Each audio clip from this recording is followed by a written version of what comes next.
ఈరోజు మనం చెప్పుకునే నీతి కథ ఉడత మాటలు. చిట్టి అనే చిలుక అడవిలో ఉన్న ఓ జామచెట్టు పండ్లను తింటూ ఎంచక్కా జీవితం గడుపుతోంది. ఒకరోజు చిన్ని అనే ఉడత అక్కడికి వచ్చింది. చెట్టుపైనున్న చిలుకను చూసి, నాకు చాలా ఆకలిగా ఉంది, కాని చెట్టు ఎక్కేందుకు ఓపిక లేదు. ఒక పండు తెంపి కిందకు వేయవా అని దీనంగా అడిగింది ఉడత. అలాగేనంటూ చిట్టి ఒక దోర జామపండును కిందకు వేసింది. ఆకలితో ఉన్న చిన్ని గబగబా ఆ పండు తినేసి అక్కడినుంచే చిలుకకు కృతజ్ఞతలు తెలిపింది. అలా 2 రోజులు గడిచాయి.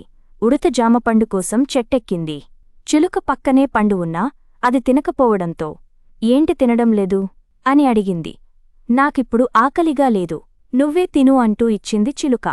అయినా నేనే పండుకోసి కింద పడేస్తాను కదా, అంత కష్టపడి పైకి ఎందుకెక్కావు అని అడిగిందది ఉడతను చూస్తూ.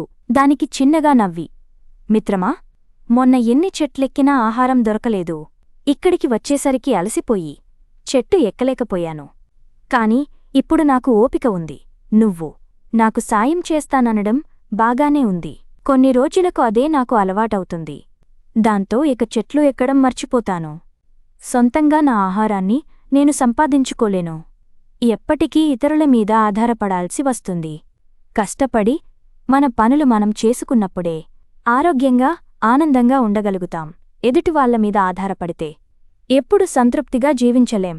నిజంగా నాకు నీ సాయం అవసరమైనప్పుడు మొన్నటిలాగే ఖచ్చితంగా అడుగుతాను అంది. దానికి అలాగేనంటూ నవ్వుతూ జవాబిచ్చింది చిలుక.